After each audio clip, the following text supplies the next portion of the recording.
തലസ്ഥാനത്ത് നിന്നും ഇന്നലെ പുറപ്പെട്ട് പൊളിറ്റിക്കൽ മാസിനും അതോടൊപ്പം തന്നെ ഇലക്ഷൻ ട്രാവലറിനുമൊപ്പം ബാലറ്റ് റൈഡിന്റെ യാത്ര ഇന്ന് എത്തി നിൽക്കുന്നത് അഷ്ടമുടി കായലിന്റെ തീരത്ത് കൊല്ലത്താണ്.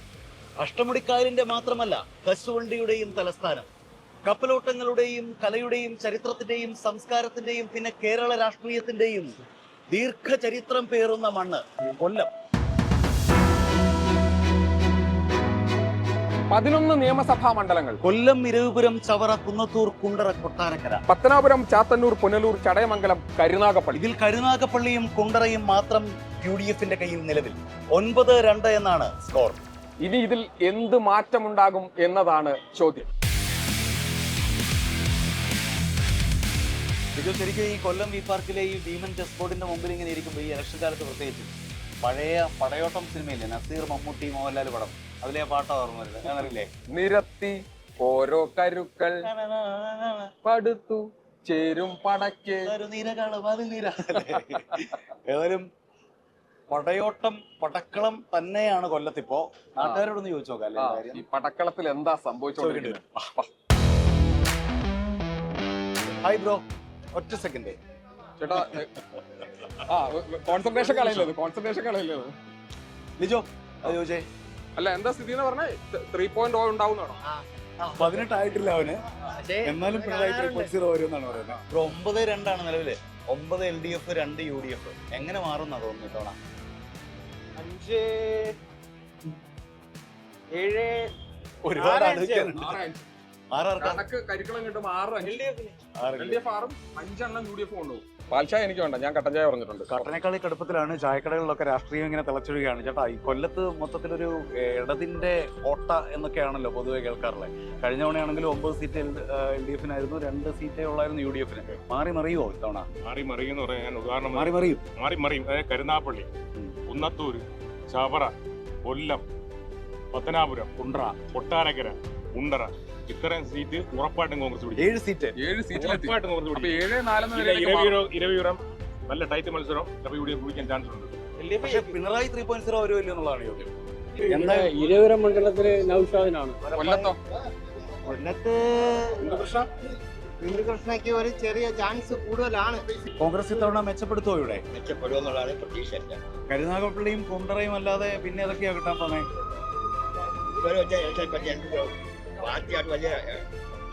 കൊല്ലം എന്താ സ്ഥിതി? ഹിന്ദു കൃഷ്ണ ജയിക്കോ? 100% ഉറപ്പാണ്. UDF-ല് ബിന്ദുകൃഷ്ണ ഇത്തിരി വെയിറ്റുള്ള ഒരു സ്ഥാനാർത്ഥി. പിന്നെ ആര് ജയിക്കുമെന്ന് പറയാൻ കാര്യം 2000 വെച്ച് തന്നിട്ടിരിക്കുന്നത്. എന്താ സ്ഥിതി? ആര് ജയിക്കും? അതൊന്നുകൂടി പറഞ്ഞേ. അതെ, അതല്ല കാര്യം എന്ന് പറയാൻ അത്രയല്ല. അവിടെ 600 രൂപ കൊടുത്തിട്ട് 10 വർഷം മാസം കൊണ്ട് മുടക്കി വിട്ടു പോയവരാ. പിന്നെ ഇവര് കയറി ഉടനെ 10 മാസം ഒരു ശരിക്കും കിട്ടിയതാ. അതുകൊണ്ട് ഞാൻ പറയല്ല. പക്ഷെ ഞാൻ പിന്നെ ഒരു ഇടപെട്ട ചിന്താധികാരം തന്നെയാണ്, അന്നും ഇന്നും എപ്പോഴും ഇത് തന്നെയാണ്. സ്ഥാനാർത്ഥി മോശമാണെങ്കിൽ ഞാൻ വോട്ട് ചെയ്തില്ല. ഈ അഴിമതി കൊണ്ട് നിറഞ്ഞ ഒരു സർക്കാരിലേക്ക് ഭരിക്കുന്നത് നമുക്ക് ഏത് മേഖലയില നമുക്ക് ജീവിക്കാൻ പറ്റുന്നത്? പെട്രോൾ അടിക്കുന്നവര്, വീട്ടുകാരം, വെള്ളക്കാരം, നമ്മൾ ഏത് മേഖല കൈവച്ചാലും നമ്മളെ കഴുത്ത് നെക്കി പിടിഞ്ഞ് കൊണ്ടുപോയിക്കൊണ്ടിരിക്കുന്ന സാഹചര്യം. ഇവിടെ 600 രൂപ കൊടുത്തിട്ട് 10 വർഷം മാസം കൊണ്ട് മുടക്കി വിട്ടു പോയവരാ. പിന്നെ ഇവര് കയറി ഉടനെ 10 മാസം ഒരു ശരിക്കും കിട്ടിയതാ. അതുകൊണ്ട് ഞാൻ പറയല്ല. പക്ഷെ ഞാൻ പിന്നെ ഒരു ഇടപെട്ട ചിന്താധികാരം തന്നെയാണ്, അന്നും ഇന്നും എപ്പോഴും ഇത് തന്നെയാണ്. പാർട്ടിയായിട്ട് വലിയൊരു ബന്ധവുമില്ല. പക്ഷെ UDF ജയിക്കണമെന്നാണ് ആഗ്രഹം. ആര് മുഖ്യമന്ത്രി ആവണമെന്ന് ആഗ്രഹം? അതാണ് ചോദ്യം. ആരാ?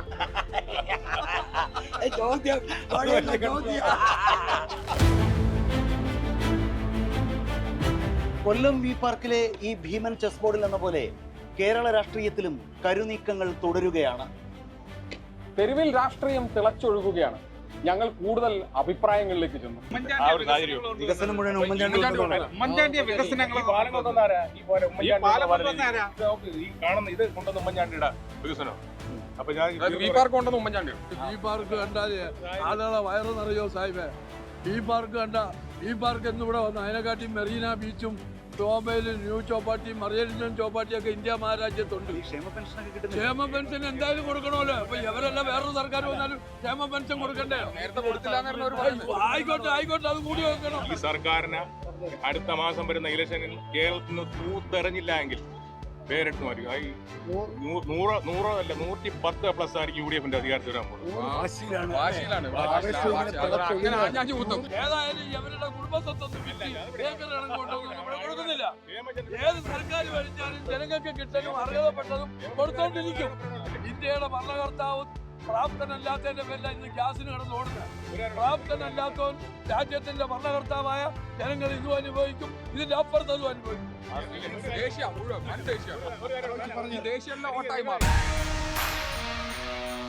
ഏതായാലും രാഷ്ട്രീയം തിളച്ചൊഴുക എന്നൊക്കെ നമ്മൾ ഇന്നലെ പറഞ്ഞു തുടങ്ങിയത് അക്ഷരത്തിൽ കിട്ടും. ഫീൽ ചെയ്യുന്നത് ഇവിടെ അല്ലേ? ആളുകൾ അത്രമാത്രം രാഷ്ട്രീയമായിട്ട് ഇങ്ങനെ ചാർജ് ചെയ്ത് നിൽക്കുന്ന മനുഷ്യരെയാണ് ഏതായാലും കൊല്ലത്ത് ബാലറ്റ് റൈഡിനും കാണാൻ പറ്റിയത്.